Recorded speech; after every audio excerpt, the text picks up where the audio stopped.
Sean Todd here, the mayor of Metropolis, and today I have a special guest with me who is an icon and has an impressive film and TV resume. Please welcome Tony Todd. Good to see you, my friend. How you been? I know you've been working on a play, I heard. Yes, sir. This is my one day off. And that's why I'm trying to squeeze in all this publicity for a fantastic movie, All Gone Wrong. But yeah, we just finished our third week of rehearsals for the first Deep Breath at the Geffen Playhouse out here in Los Angeles. Well, that's exciting. I know theater is a big love of yours. Absolutely. And to start the year, we're doing a play, and a play the Chicago critics are calling the next great American play. I couldn't be happier. Well, I'm super excited for you. Is that and equity and the Actors Union for theater, they only allow one day off a week. So that's how much I love this. We'll use it wisely for sure. Yeah, great movie, All Gone Wrong. I really enjoyed it. I love that you're a part of it. And it was awesome to hear that it was a Kickstarter project. You know, it wouldn't have happened really unless it was backed by this Kickstarter project to kind of help with some of the funding. What impressed you most with working on a film like that really need to get, use Kickstarter to get off the ground? Well, first of all, that was kept for me. I had no knowledge of that. They didn't reach out to me until they had the funds necessary to shoot my segments in the film. I know after the fact that when I finished doing my work that they had to raise money to finish the film. But my name was never associated with trying to, I hope it wasn't, with raising funds. Anyway, independent filmmaking is the future of the world. More and more of the big Hollywood tent movies are not bringing in what they once did. I know COVID is part of that. But independent filmmakers, that's where you find passionate scripts. That's where you find scripts that are unique stories done by people that don't necessarily live in Hollywood. And I'm attracted to that. No, that's very true. You're no stranger to independent movies. This one definitely grabbed at you. Once again, you play a boogeyman type character. No, I don't like that term. You don't like that term? No, I don't. First of all, he may be a supplier, but his hands are never dirty. So that's very true. It's a small town. It's not a big city crime drama. It's sometimes the smallest places have the most dirt. And he's also a sociopath, and that appealed to me. So how they pitch that character to you, and then what did you bring of your own to the character? Well, once they told me that it was based on a true story, and I read it, and I saw that it was dripping with passion and purpose and direction, and had something to say, then Josh and I, the director, Josh Guppy, the young guy to watch for the future, we just crafted him. What do sociopaths do? So once I found that he loved reptiles, then we went on the hunt for his little desk mate. So, spoiler alert: he loves dragon lizards. So more than people, which just makes him perfect for a Midwest crime boss.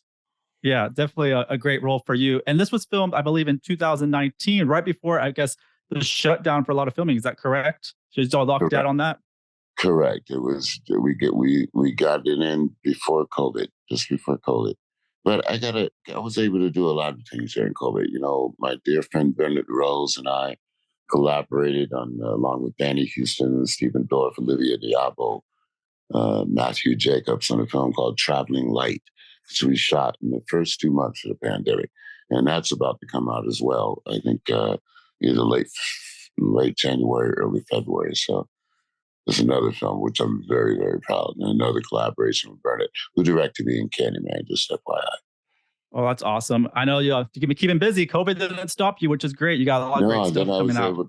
I was able to build a studio in my home, and I did a lot of voiceover work from home, And, I play guitar, man. I got hobbies. I rescue cats.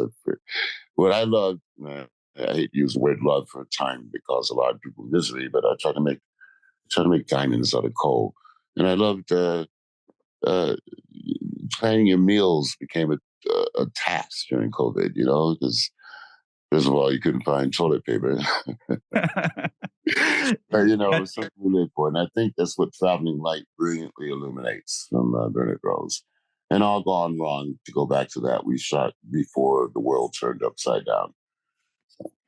Yeah. And I noticed in this film, you're wearing a signature hat. And I've noticed in a lot of your films in real life, you love wearing these awesome hats that I'm jealous of your style in there. Where does this love for hats come from? And like, where do you get, did you deliberately pick wearing a hat in this film? Because I know you love wearing those types of hats. Yeah, well, yeah, I'm a film noir person. I love old classic black and white films. That's my mindset. When I was a kid and I got my first little black and white TV, man, I couldn't wait for Friday and Saturday night movies. So, in the good old days of gangsters and ricochets and hustlers, they all wore these wonderful fedoras and it just stuck with me. And I go flashback to a time where that was a common thing for a man to put on before you go out. And as you go through time, it's faded away. But we're going to bring it back. And shout Yeah. out to Bourne Brothers. Yeah, they're stylish hats and they look great on you. So I need to find out where you're getting these awesome hats and see if I look decently Yeah, just as you. check out Bourne Brothers. You can always find something you like. No, I love it. And this film, who stood out to you the most, actor wise? They all did. I love Josh's work, the lead film. I love Max, my brilliant little tattooed monster that I had the final confrontation with. Everybody, and everybody's committed. One thing about independent films, sometimes, it's not about the paycheck necessarily. So you got to choose the people that are really passionate and drawn to the characters they're about to portray. And I think that's what you have here. I know you have such a amazing and long resume in this business, and I thought it'd be okay to touch on some of your work on a couple pieces. Sure. I know we talked about theater. We just talked real quick about Candyman, but did you ever think that Candyman could be adapted into like a Broadway musical? Anything's possible. I mean, Beetlejuice became a Broadway musical. I mean, part of the emphasis and the inspiration for Candyman was based on Phantom of the Opera. So, and you see what a big Broadway hit that was. I mean, it's certainly the style of Candyman lends itself to that. I would be in the audience for that one. What if they asked you to star in it and take you back to the theater for that type Singing of? is not my forte, but I love music. But I'm not blessed in that area. I'm blessed with the things I have and the things I can control. Yeah, for sure. And such an iconic voice. I know you've done a lot of voiceover in superhero realms with you did The Fallen, you've done Dark Side many times, Dark Zoom. Side. Yeah. And Even, the upcoming Venom and Spider-Man. exactly. I was going to just touch on that. But you also did Scareglow, if I'm correct, on Masters of the Universe. Yes, Masters of the Universe. Yeah, that was super exciting. And now you're doing Venom, which is honestly one of my favorite. It is going to break the ceiling. That's all I can tell you. It is going to break the ceiling. All my followers at Nerdtropolis, that's like the one question they had to ask. Hey, I'm talking to Tony Todd. What do you want to know? And they're like, Venom. We want to know about his What do Venom. they want to know? I mean, the name itself tells you everything you need to know about the carnage to come, Yeah. But how do you approach voicing such an iconic character?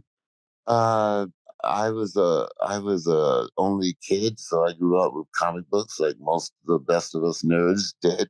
So as an adult, to be able to voice something that I loved and cherished so much as a child is like a dream come true. I'm a nerd too, folks. So I'm telling you, listen to you know what I'm telling you when it says they hand me something and they call me and say, hey, we want you to play an iconic character. What do I say? No. I say, heck yeah. Come on now, let's bring the funk. So it's an honor and a pleasure. I got to say, though, my two kids, all during their growing up, I watched so many Disney movies and all I wanted to do was voice one of those characters. Never got it. Finally, when my daughter was in college at Wesleyan, I got The Fallen and Transformers. And I called her and said, guess what, baby? I'm playing a robot. And she goes, Daddy, when are you going to grow up? And I said, never, not in your lifetime. So, tickle me until I laugh. I love that. That's what we're all about at Nerdtropolis, Tony. Like, we are all nerds of all ages and all There you types. go. And so you definitely fit in with the Nerdtropolis crew. We would like to make you an official citizen of Nerdtropolis. Thank you. I'm proud. I wear my citizenship happily. Put a nerd in on my chest and I'll be happy. No, that's excellent. I didn't know this, but I had to go back and look. And I can't believe I missed it. But you play a Mocklin in the Orville in one of the episodes. Yes, I did. And I went back to look and I'm like, that is Tony Todd. I fell in love with that show during COVID. I never watched it when it was around, and then I started. I was like, "This is a brilliant show." What was it like to Oh, be on the Orville? it was a continuation of my sci-fi history. That particular episode was directed by Jonathan Frakes, who I knew from the Next Generation. So it was like family. And I know that Seth MacFarlane was a huge Star Trek fan, which is how the show got pitched and developed.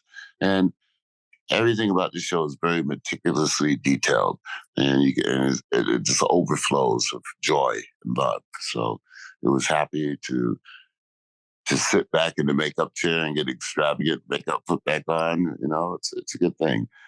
I remember walking down the street because our lunch truck was far away from base camp, and I couldn't wait for the van. So I'm walking down downtown streets of Los Angeles in Michael makeup, and just watching how many people would notice, and or how many people would like look and not be embarrassed. Say, isn't your forehead a little large? Did they put you through Mauchlin's school to kind of learn their ways? Because I know there's a lot of history with a lot of the characters that Seth has created, but did they just put you in there and just? Yeah, they gave us cheat sheets and stuff. But I mean, aliens are not strangers to me, so I just followed a couple of my Klingon friends and cross connected to some people over at Stargate and zeroed back in and went to Blackland Land. So it's all good. Yeah, the Orville is definitely like a love letter to all sci-fi, especially Star Trek and more. But that's why I love the show so much. I think it takes so much from every sci-fi film that's been out there and created something so special and so passionate. So it's great to see Seth bringing all these people just like you to make an appearance, which was awesome. And then I had a question from one of our fellow citizens, Harvey. He really wanted to know if you will, or if you don't know, maybe if you're going to make a cameo in the new Final Destination movie. I don't know yet. However, I'm good friends with Jeffrey Reddick, who created Final Destination. So if it's meant to be, it's meant to be. I know they've been going back and forth with scripts and stuff. So, when it's ready, I don't know how they could do it without me, but, I'm not that much of an egotist to just, mandate that that's going to happen. We'll see. Right. And you see all these, sequels coming out that are kind of like legacy sequels. What do you think about all that? Like Scream, Candyman, Final Destination, stuff that we all grew up on is coming back in full force. What do you think about that type of genre kind of coming back? I think that's honorable, but I also wish that there are plenty of people out there that have gone to great acting and writing schools with the scripts of their own. And I believe in shuffling in, new original work with the chestnuts, as it were. Right. No, that's a good thought. Joseph, one of our citizens, wants to know, with your experience, have you thought about writing or directing something of your own? Yeah, I have. As actually, I got my MFA in writing. The school I went to, Trinity Rep Conservatory. I wanted to be a writer at the time, but we had 4 different acting teachers, 4 different scenic teachers. We had the whole gamut, and so I took acting classes at the same time. But writing is what I really wanted to do. And, I tried my hand. I'm actually bringing up an old script called Sakeo that I made, that I'm in talks with another actor to help me work with that. So we'll see. It's not over yet. Yeah, people are wanting to see a Tony Todd production, something coming out soon. And I'm also working on my autobiography. So that'll be great. That'll happen. Oh, that's fantastic. I'm excited to hear that because I know you have so much to tell us. And it's such a great story with all your work. The adventures of a fellow nerd that's been blessed to be able to travel to the 5 corners of the world and see different things and people. Yeah, being a nerd, what other fandoms of yours do you have? Other, you obviously were in Star Trek, but personally, growing up as a kid, what were your fandoms? Black and white movies, man. I'm obsessed with them to this day. I love Sterling Hayden, one of the greatest character actors ever. Asphalt Jungle, The Setup. I love Billy Wilder, the director. Any film that he directed is gold. Sunset Boulevard, Double Indemnity. That's it. And I love cooking and creating. I made my own nachos the other night for the first time. You have a cooking show now, then? No, because that's what I do for me. We would like to see what type of recipes you come up with.